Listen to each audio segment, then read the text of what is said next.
Hello. आज के video में हम बताएंगे कि अगर आप बीएससी नर्सिंग कर रहे हो या बीएससी नर्सिंग करना चाहते हो तो इसका करियर ऑप्शन क्या रहेगा। इन केस आप कर रहे हो तो आपके पास ऑप्शन क्या रहेंगे कि आप क्या बन सकते हो, क्या नहीं बन सकते हो, उनकी सैलरी कितनी रहेगी। आज की वीडियो में हम ये जानेंगे, अपॉर्चुनिटी, सैलरीज।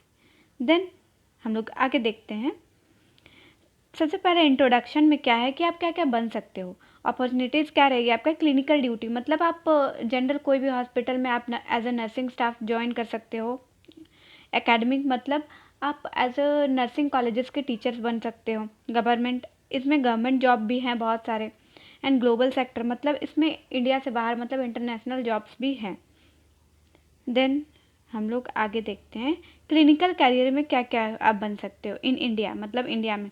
स्टाफ नर्स, आप स्टाफ नर्स के रूप में ज्वाइन कर सकते हो हॉस्पिटल में, जिसका सैलरी रहेगी 20K से 60K तक। मतलब आपका सैलरी इंक्रीज होते जाएगा एज आपका ग्रोथ देख के। आईसीयू और ओटी नर्स का सैलरी रहता है 30K to 60K। Community health nurse का सैलरी 25K से 60K तक जाता है। एंड होम केयर नर्स का सैलरी 25K से 60K तक जाता है, मतलब बढ़ते रहता है। 25K स्टार्टिंग रहता है, फिर धीरे धीरे धीरे 60K तक जाता है। देन गवर्नमेंट नर्सिंग जॉब, मतलब नर्सिंग से रिलेटेड गवर्नमेंट जॉब कौन कौन से होते हैं। गवर्नमेंट हॉस्पिटल जैसे कि एम्स हो गया, ESIC हो गया। तो इसमें एम्स हो गया तो ये तो गवर्नमेंट हॉस्पिटल है, तो यहाँ आप जॉब करोगे तो आप गवर्नमेंट जॉब ही कहलाएगा आपका। तो इसका सैलरी होता है स्टार्टिंग सैलरी 44K से 1.2 लाख तक। मिलिट्री नर्सिंग सर्विसेज मतलब मिलिट्री नर्सिंग आप ज्वाइन करोगे तो इसका सैलरी होगा आपका 56K से लेकर 1.2 लाख तक।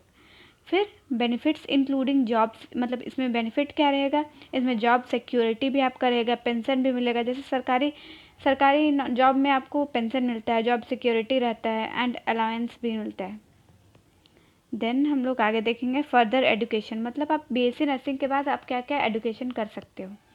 सबसे पहले तो है एमएससी नर्सिंग, मतलब किसी भी चीज़ में स्पेशलाइजेशन के लिए हम लोग को एमएससी नर्सिंग करना पड़ेगा और एजुकेशन डिपार्टमेंट में एमएससी नर्सिंग करना पड़ेगा, जिससे आप प्रोफेसर वगैरह बन सकें। फिर अगर आप जीएनएम किए हुए हैं तो आप उसके बाद पोस्ट बेसिक कर सकते हैं, जिससे आप बीएससी नर्सिंग के बराबर आ जाओगे। फिर एमबीए इन हॉस्पिटल मैनेजमेंट, आप एमबीए इन हॉस्पिटल मैनेजमेंट कर सकते हो। पीजी डिप्लोमा, मतलब डिप्लोमा कर सकते हो, पीजी कर सकते हो क्रिटिकल केयर में, न्यूनेटल केयर में, ETC आपको जिस भी डिपार्टमेंट में पीजी करना है। देन टीचिंग कैरियर क्या होती है बीएससी नर्सिंग के बाद में। ट्यूटर, लेक्चरर का सैलरी कितना होता है 30K टू 80K, मतलब 30,000 टू 80,000, मतलब 30,000 टू 80,000। फिर होता है प्रिंसिपल प्रोफेशनल रोल्स, मतलब विद एमएससी और पीएचडी जो किए हुए होते हैं, उनका सैलरी रेंज करता है 40K से 2.5 लाख तक। फिर growing demand in nursing colleges and training school, मतलब जैसा आपका नर्सिंग कॉलेज का डिमांड रहेगा उसके अनुसार आपका सैलरी वेरी करेगा। एंड नर्सिंग कॉलेज का डिमांड एंड ट्रेनिंग स्कूल कैसा रहेगा।